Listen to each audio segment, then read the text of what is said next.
All right, everyone, welcome in to a early edition of the Patriots Beat Podcast right here on the CLNS Media Network.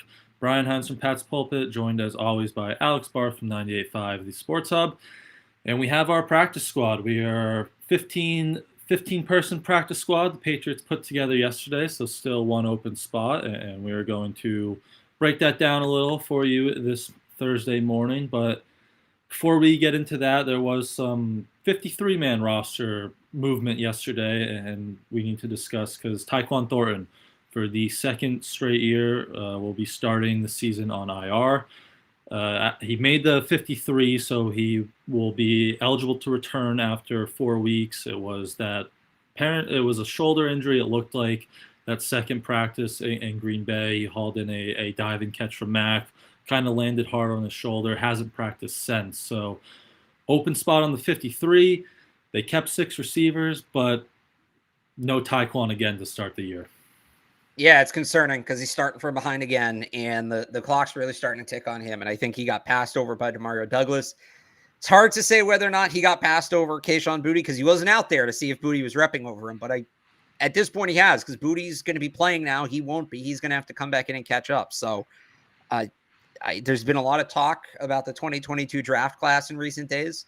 I know Mr. Positive, got jumped on for kind of already writing it off after a year, but Patriots have kind of already written off after a year. 6 of their 10 picks are not going to be on the active roster to start the year. Of those, and I think none of the Cole Strange is the lone offensive player they drafted. The defensive half of that draft actually looks pretty good. Marcus Jones, Jack Jones, Sam Roberts, those guys are all doing fine. The offensive half of that draft, and we know who was in charge of the offense last year, and I think had a big hand in drafting that class. It's not looking great. It's really not looking great right now. Yep. So what do you think Tyquan's kind of future is here? Because if Douglas and Boutte have a strong first month, and they should have opportunities here, I mean, you still hope Tyquan can come back and contribute at some point there, but I don't know. Where are you kind of at with his future with this team? I think he really has to prove it this year when he comes back, because he has no guaranteed money in the last 2 years of his rookie contract. And get ready for everybody to think they're cool by calling him the surprise cut of camp next year. Unless he really comes back and breaks out, I think he's going to be playing for a roster spot next summer. Yeah, I agree with you there. So that'll be interesting to see what happens with Tyquan there. Again, out 4 games minimum, that he can return, but we'll see what happens there. But we can get to the practice squad here, and everyone can take a deep breath and relax, because Bailey Zappi is back. He cleared waivers. He reportedly had 7 offers, I think it was, from other teams. They didn't specify whether that was practice squad or a 53-man roster spot. I would imagine it was practice squad if he came back to the New England practice squad. But Bailey Zappi is back. The Patriots, so we can get to Malik in a second too, but the Patriots have more quarterbacks than just Mac Jones. They can elevate him early in the year to be the backup on game day, and then eventually sign him to the 53. So Bailey Zappi is back. Who would have thought, Brian? Who would have thought the Patriots would only keep one quarterback, except anybody who followed the team in 2021 when they did the exact same thing, and also did it with kickers in 2020. It's just Bill Belichick manipulating the new roster rules and the new practice squad rules. That's all this is. They're always going to have a backup quarterback. So there's 2 sides to this. They're not done with Bailey Zappi. And the people who thought the anti-Zappi... Here's why I know I'm right about Bailey Zappi, because both sides of this argument hate me. Because I say he is a good backup quarterback. And you're not allowed to say that about Bailey Zappi, or really any player in the modern NFL. It has to be extreme. A guy's either an all-pro or he doesn't belong in the league. Bailey Zappi is a backup quarterback. He's not a starter. But he also is a pretty good backup. You have to have a backup quarterback. You could do a lot worse than Bailey Zappi.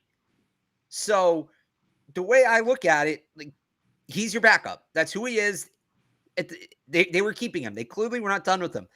That being said, they were okay being done with him, because, and Bill's talked about this, you never know if you waive a guy, if you're going to get him back. And they were ready to move on. Doesn't mean they wanted to. And I'm getting a notification that my stream's cutting out, so I apologize if it is. They were okay moving on from him if that's what it came to. Doesn't mean they wanted to, but they were okay with it. So that should tell you what the gap is between Mac Jones and Bailey Zappi. If they thought there was a chance that Bailey Zappi was going to start early in the season, they probably wouldn't have risked losing him, right? Yep. He's back. He's here as the backup. That's what it is. He is the backup quarterback. Now, I don't love that they burned his rookie contract. We'll see what that ultimately amounts to. I would have just found a way to keep him, but I do think this tells you that they were okay. They were okay saying if it happens, it happens. We'd like to have him back as the backup, and he'll get elevated over the next couple of weeks, and he'll get signed to the 53-man roster at some point. But this is who he is. He's the backup quarterback. Yep. So they can elevate him 3 times, I believe, and then Yes. they'll sign him to the 53, I'd imagine. But I don't know. Do you think there's a spot for a veteran quarterback still potentially coming in here, because they have an open spot on the 53 after Taekwon? So I know people, and they do have an open spot on the practice squad as well. So I know people have said like Colt McCoy, or you mentioned AJ McCarron the other day. Do you think maybe there's still a veteran in here? Because as you said, they were kind of comfortable there, moving on from Zappi potentially, and he wasn't great in the preseason in this new offense. I think it does help, almost just like an extra coach, to have an experienced quarterback in that room. There was even at one point somebody said something like they may try to bring Trace McSorley back. I don't believe he's signed elsewhere yet. No. I wouldn't be opposed to having a veteran in that room, whoever it is, whoever it ends up being. So I wouldn't rule it out. I do think Zappi ultimately ends up as like the backup on the 53, and maybe it's a veteran on the practice squad, but I wouldn't rule out them adding another quarterback at this point. No. Yep. Could be in the cards. Something, they did it with like Garrett Gilbert last year, and they needed some depth there anyway with injuries last year. But just call Garrett Gilbert again. That would make a lot of sense. Why not? I don't think he's signed. I still don't think he's signed. Yeah, he wasn't on a team in the summer, I don't think. So I don't know. He's not signed. Texas high school football legend. Garrett Gilbert. Go get him. Maybe he'll be back. But they do, staying in the quarterback room, Malik Cunningham also back. I know some people were worried about that. I think this is a good reminder that this happens every summer, and I do it too, but you get most of your practice squad guys back, right? Like I think 2% of players who got cut the last few days got claimed on waivers, and I think we all do this. We hype up our own guys because we're watching them throughout the summer. We see the potential, but every team is going through this stuff, and a lot of times it just makes sense for them to retain their own players that have been in the building the last 5-6 months. So good to get Malik back, though. Keep that development going behind the scenes, and maybe he can contribute in some fashion this year in one of those special quarterback packages, or if he goes to the 53 with Zappi, maybe that emergency quarterback rule factors in here at some point too. Yeah, I'm with you on that. Yep.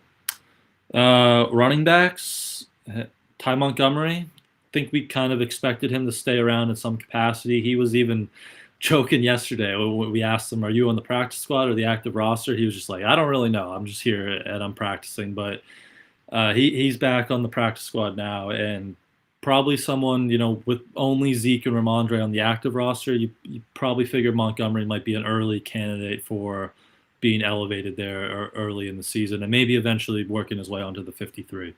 I like him on the practice squad, and maybe it's time to the 53 later, but given his history with injuries, you get him there. You don't have to worry about burning a roster spot, because even if you tweak something, right? If he's hurt for a week or two and he can't be active, well, now you're out of roster spot. You don't want to place him on IR. You don't want to lose him for that long, but you're also down a guy. He's on the practice squad. You can give him a week or two to rehab. So I think that's a good spot for him to start. The 3 elevations help. I don't think he'll be elevated all of the first 3 weeks, because the quarterback has to take one spot. We know that. They need a second quarterback dressed on game day. And then I think Matt Sokol's a guy or Pharaoh Brown. Those guys will get elevated early to help with some of these pass rushes as blockers.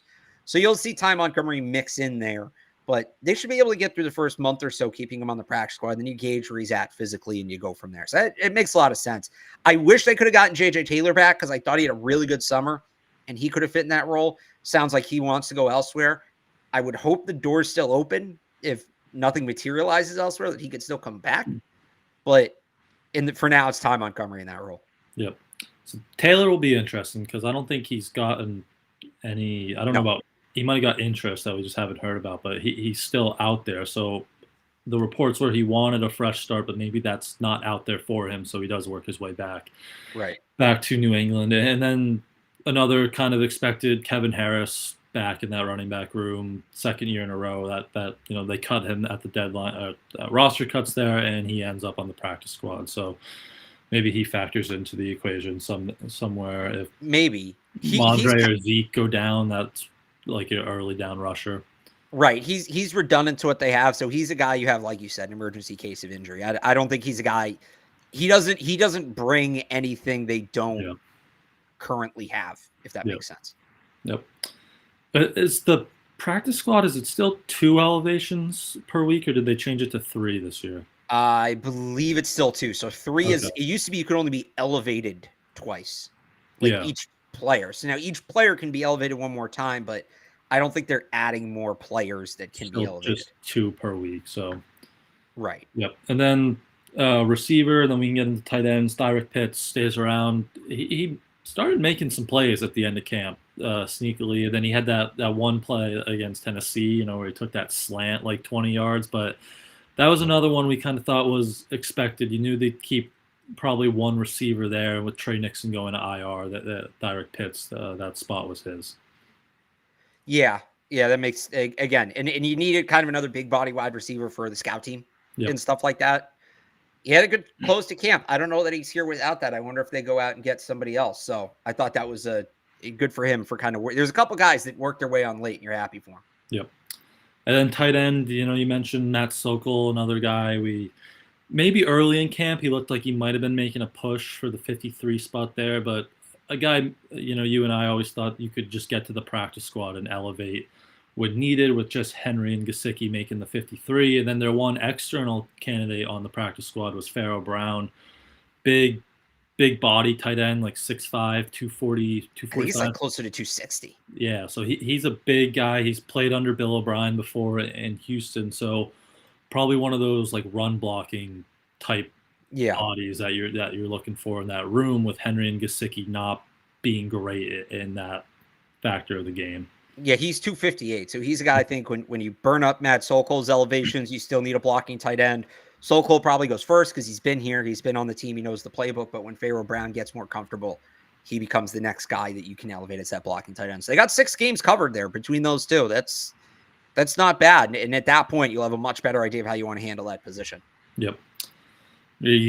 Johnny Lumpkin in Indy. Did you shed a tear for that one? He's about to unlock Anthony Richardson and not the other way around.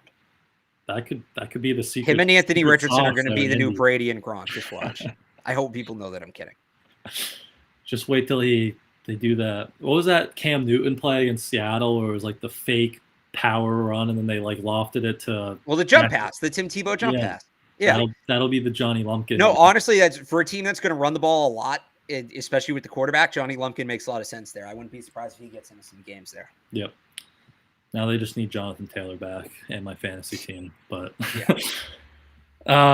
offensive line, they kept 11 on the active roster, so only 3 on the practice squad here with Cody Rusey, Andrew Stuber, 2 second-year guys they seem to really like and want to develop here. And then James Ferentz sticks around for, I think it's 6th straight year here and 7th straight year. So 17, 18, 19, 20, 21, 22, 23. This will be a 7th. All right. So, that veteran guy they like, he took a lot. He almost was another coach last year in that room. So just maybe a good guy, veteran guy to keep around in that room while you have a lot of new faces in this year and some of those younger guys.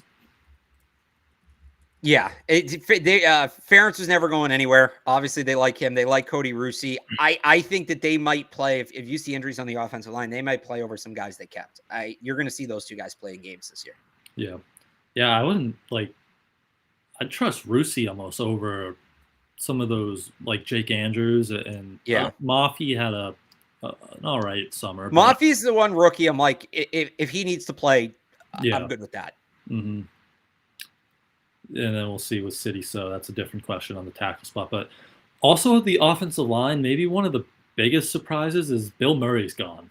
And he signed with Chicago's practice squad there. But that's a guy who Bill has said 3 times nobody works harder than Bill Murray, and that's some high praise for Bill there. Well, so here's the thing: he loves himself some James Ferentz.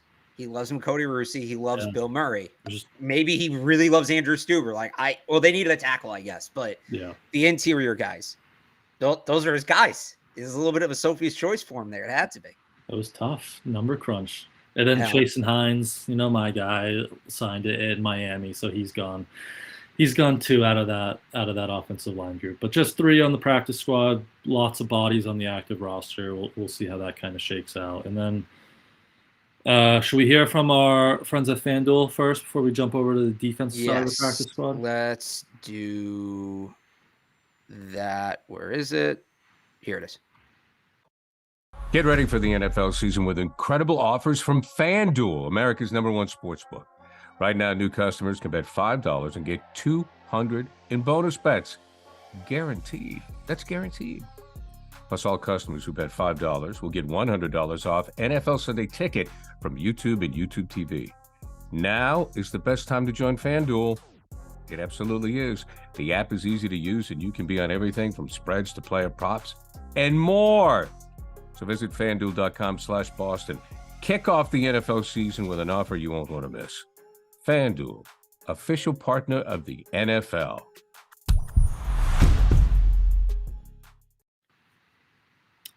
All right, so defensively, practice squad, probably some names we expected to stick around here. Linebackers, Calvin Munson, Joe Giles-Harris. Munson kind of in that maybe Ty Montgomery mold, right?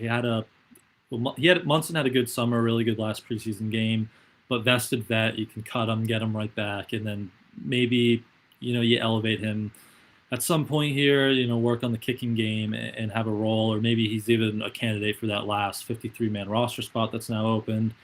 And then Joe Giles-Harris, guy signed on mid-August, kind of late, but thought he had some good moments in those final 2 preseason games. So you figured they'd keep one of those depth linebackers around, Diego Fagot, Joe Giles-Harris. Fagot's on the IR, so he'll be in the building for next year. So that's kind of where they were at, linebacker. And Ronnie Perkins in that mix too. Good to keep him around. Former 3rd-round pick, started flashing at the end of summer, but it's just injuries. Can he stay healthy? So keeping some depth there at those positions. And I think this is where another spot opens up. It's kind of been reported that Calvin Munson will probably get one of the 53 spots once. I don't think, have they officially put Tyquan on IR yet? I don't think they have. No, it was the report yesterday, but no, they haven't officially done it. So once they do that, I think you see maybe Calvin Munson open up. Yeah, good for Joe Giles-Harris. Came in late, made a strong push, ends up on the practice squad. Yep. And then I think the last one was Waitman, right? Bledsoe. Josh Bledsoe. Yeah. Another guy you figured would kind of stick around here. They like him. Seems like a really smart guy. He's been praised in that department since his rookie year. So they didn't need him on the 53 with all their safety, talent, and depth there. But just another good guy to keep around in that room and someone you have experience with. They like him. They like him. He'll be here. Gives them safety depth. Gives them special teams depth. He'll be around. Yep. And then last but not least, by the way, these are all. Remember when we were doing the podcast? Put him on the practice squad. Put him on the practice squad. People were like, Barth's putting everybody on the practice squad. I think outside of Jason Hines, they all ended up here. So they're all here. And then, last but not least, Corliss Waitman. I know a lot of people joke about it. The backup punter. You have Bryce Behringer on the 53, but they like having that lefty foot available to them in practice. Marcus Jones said last year how helpful that was as a returner to have be able to catch the right and the left-footed punts in practice. So another one we kind of thought would stick around here, but Waitman will be around for now at least.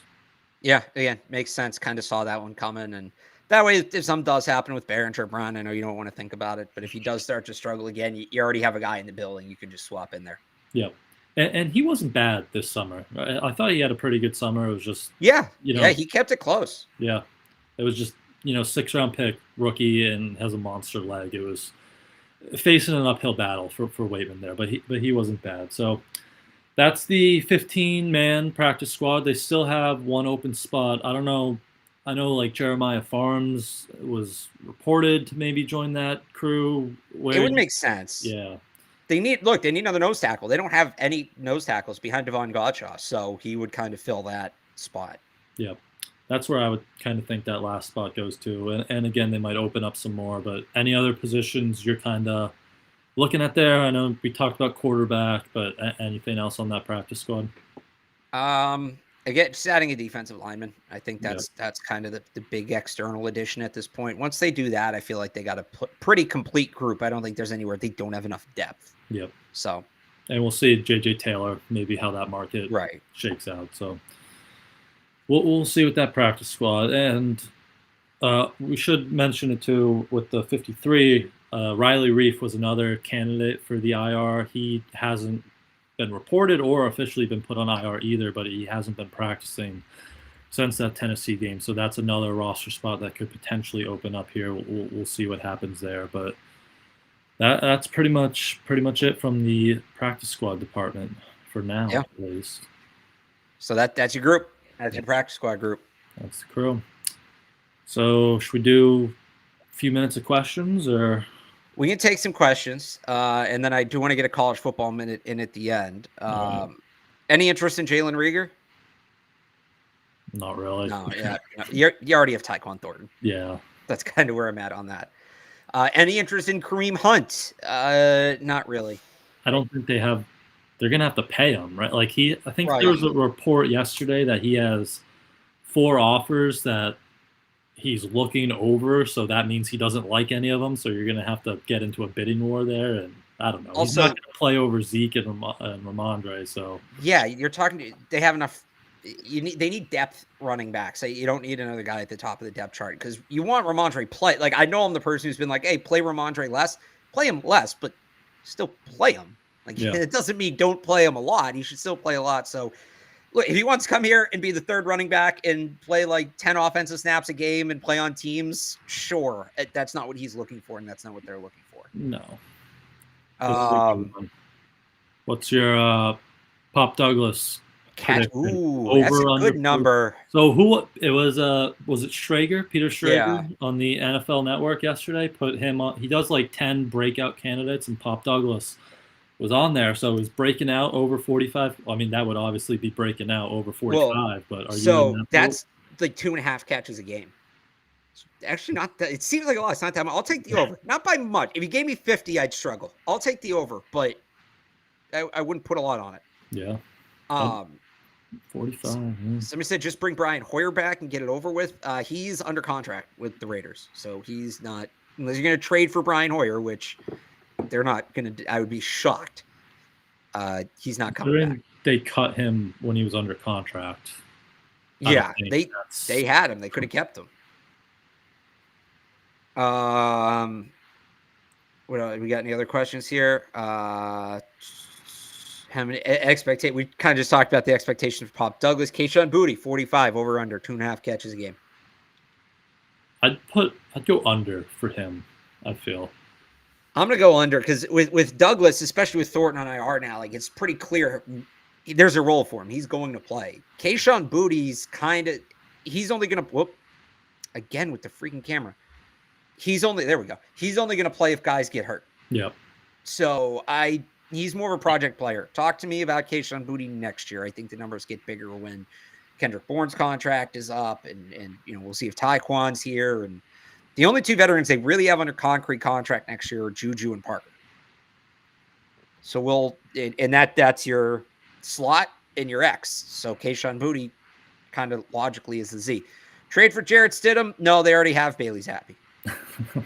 Would be my take on that. I don't know if you feel differently. I'm not a Stidham guy. I don't need Stidham. All right, quick, what do you think? Week 1, quick look ahead. You put Gonzalez over Devontae Smith and Jack Jones or another physical corner on A.J. Brown? Were you running Gonzalez on A.J. Brown and just kind of throwing him? I think you're putting Gonzalez on A.J. Brown with help. So this isn't really a Jack Jones game. You're putting Gonzalez on A.J. Brown with help, and you're probably putting Jonathan Jones on Devonta Smith for the speed. Yep. I'm in that same boat. Yeah. And you're telling them to take out – So the way the Patriots defense works is – you need, for their system to work, one corner has to take out one receiver one-on-one. And then you kind of use other things across the board. I think Devontae Smith is the guy you're trying to take out. It's the classic, instead of putting your number one corner on the number one receiver and kind of going heavyweight on heavyweight, you put your top corner on the number two receiver, thinking that there's enough the talent gap there. You could totally erase that guy, and then you handle the number one with help. So that's Jonathan Jones in this context would be the number one corner.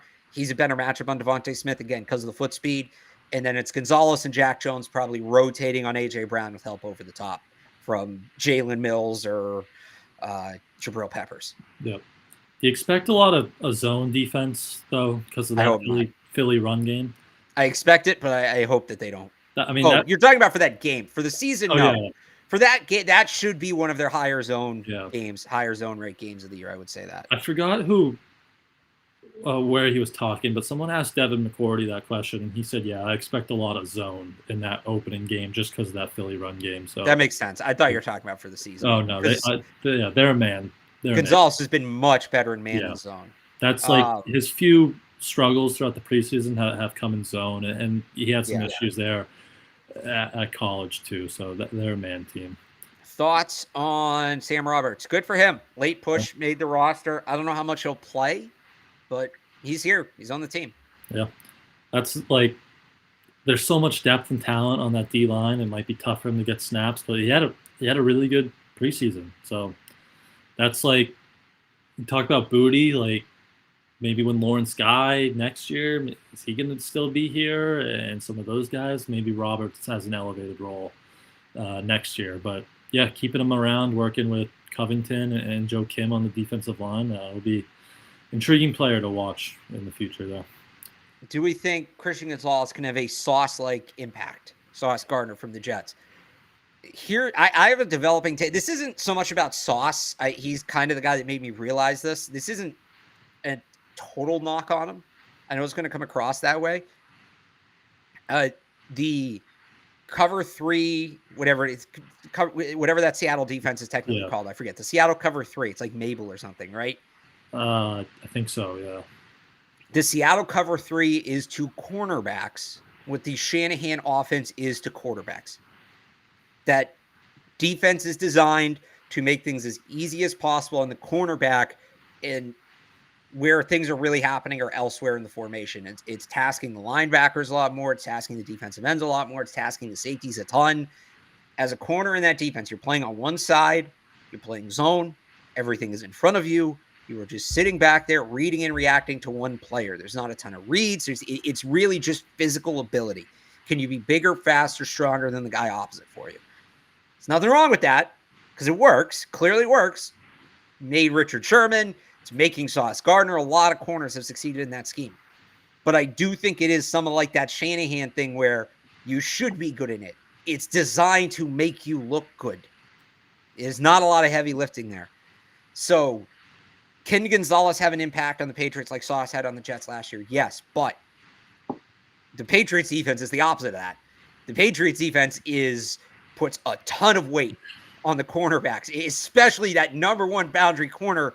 You kind of make or break the Patriots defense when you're out there. And that's why they had Ty Law all those years, right? They were great. They had Asante Samuel. Then they didn't have that guy. Surprise, surprise, that coincided with their longest drought of Super Bowl wins. And then they get Aqib Talib. They get Darrelle Revis. They get Malcolm Butler. They get J.C. Jackson. And Stephon Gilmore. Jesus, Stephon Gilmore is like the ultimate example of this. And you saw them start winning again. So he can do it. But the context would be completely different. Yep. And it would be way more impressive for Christian. Nothing against Sauce. It's just the way they play. Sauce isn't shadowing receivers. Gonzalez probably will. Sauce has very little man responsibilities. Gonzalez probably will. Sauce gets help. Gonzalez, I know I said he'll probably have help in week one. Most of the season, I would think he's the guy they're going to put on the island for most of their matchups. So it's a little apples and oranges. Between what Sauce is doing and what Gonzalez is going to end up being asked to do. Yep. Which is why he might also have some low lights at times, right? Yeah, there's going to be growing pains with him. He's going to get – your corner is such a hard position anyway, and as a rookie, you're going to get beat sometimes. But, yeah, I'd agree with you there. But if you want to just end with this one, then we can go quick college football minute. Because Devontae Parker wasn't practicing yesterday. He was the lone new absence, but I believe there was a report. I forget who put it out. I think it was Doug. Doug Kide said he was fine. So okay, so we are going to the practice in about an hour and a half. So we'll see if he's back out there today. Even if he's not out there today, as long as he's back out there Wednesday, I'll feel good. He'll be fine. So, want to get into a quick college football minute? Yeah, I think we gotta hit this because it is week 1. We've got D1 ball tonight, Brian. Florida, Utah. I don't think it's going to be as exciting as last year's game, the Anthony Richardson coming out party. It's Graham Mertz. It's Graham Mertz time. Yeah, exactly. It's not going to be as exciting. Cam Rising isn't even playing for Utah. I have a buddy who literally he picked Utah in our pick'em just because he said, I'm not picking Graham Mertz. I will never pick Graham Mertz. He picked him once and he burned him bad, and he's not in on Graham Mertz. But I'm excited. I'm excited for this weekend. If you want to get into college football, now's the time to do it. I'd say watch game day Saturday morning. Go look at the slate. Pick a game or two you're going to watch. It's finally back. So give me your thoughts on week 1, and then I have a thing I want to do. Is Cam Rising hurt or? I have not been able to figure that out. That is a great question. Let me look. He's listed with a knee injury. Okay. But I don't know if that's right. I forgot. He tore his ACL in the Rose Bowl. Oh, yeah. It's been a while. It's been a while in the college football world. But, yeah, go Graham Mertz. I'm rooting for Graham Mertz still. But give me your thoughts on week 1. I mean, I'm just excited. I'm just excited to sit on the couch and watch college football all day. But, I mean, I guess the big game, who are you going, LSU, all FSU? Day. Really? I think I've F it. I really like LSU as a team this year. But I think I like both of those teams, honestly. I don't even remember who I took. I took Florida State to cover. I still think I might be taking LSU to win. I really like Jaden Daniels. I really like Neighbors, the receiver. But at the same time, I think Johnny Wilson, Florida State wide receiver, 6'5", 237, runs a 4.4. He is going to be in the conversation, be a top 10 pick by the end of the year. He's already considered a first-round pick. Super excited for him. A lot of draft talent in that game. If you're going to pick a game to watch, and that game's actually Sunday night. It's not on Saturday. It's Sunday night kickoff game. If you're watching just for draft talent, watch that game. Somebody said no one in New England cares about college football other than scouting players. All right, then watch LSU Florida State Sunday night. Trust me. Give me your playoff teams. Last year we could do the easy 14 playoff. Give me your playoff teams. Oh man. I mean, I feel like you got to put Georgia.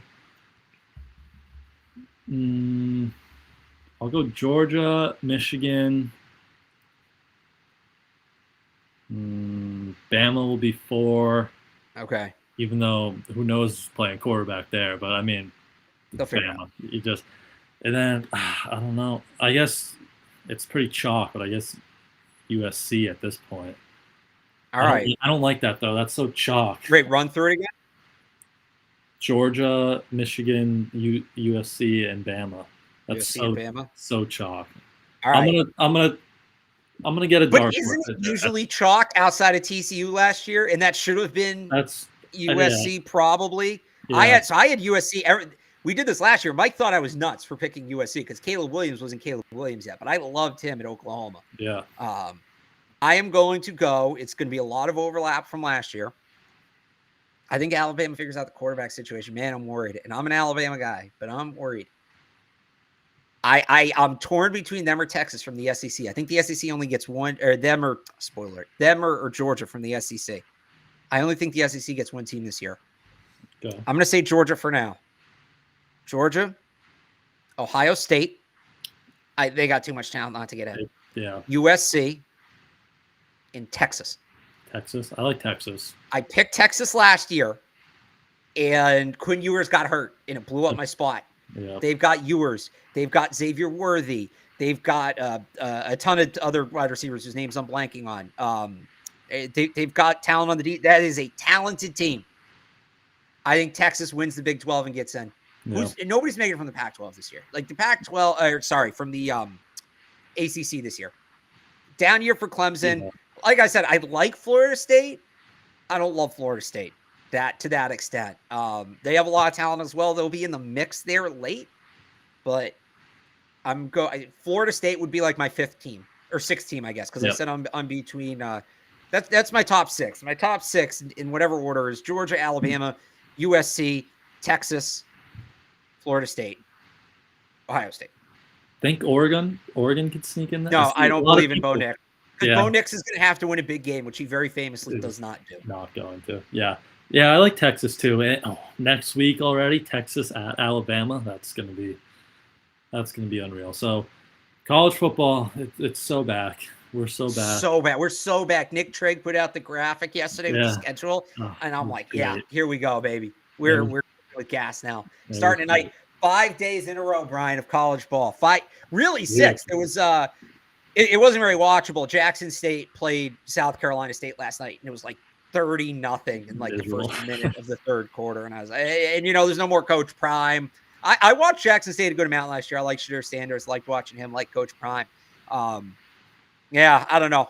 I watched it because it's college football and it was on, but like late in that game, I was like, this is the grind. It's just, it get right back into it. It was a blowout. There's nothing else on, getting me ready for some Tuesday night action. But yeah, it's back. But all right, well, me and how's Endicott going to do this year? How's what? Endicott going to do this year? Who knows? So Endicott played Ithaca, my school, in the playoff last year. Who won? D3 playoffs. I think Ithaca won because then they went the next week to the number 1 team in the nation and got smacked. Like I think it was like 40-0, like midway through the second quarter. They got destroyed. But if Ithaca plays Endicott again, we may have to do something with that. Friendly wager for that one. Yeah, we'll keep a lookout. But all right, college football back. Patriots practice squad put together for now, but Alex and I have to run down to Gillette Stadium for practice and media availability today. So follow Alex on Twitter at RealAlex. Oh, wait, hang on, Brian. Sorry to cut in here. September 9th, next week. Endicott. At Endicott. Wow. All right, so we got to see what happens week 1, but that will be brought up next week. All right. That will be brought up. Do they play, where'd Mike go again? Westfield? Was it Worcester or Worcester State? All right, they're not going to play Worcester State, but all right, next week. I had to text some people at Endicott and see how the team's looking this year. So. I have no more connections at Ithaca, so I'll be flying by the seat of my pants. But all right. So that'll be on the radar for next week. But follow Alex on Twitter at RealAlexBarth. Go read all of his stuff at 985thesportshub.com. Follow me on Twitter at I am Brian Hines. Go read all my stuff over at patspulpit.com. Thank you, as always, for tuning in, and we will see you guys next week.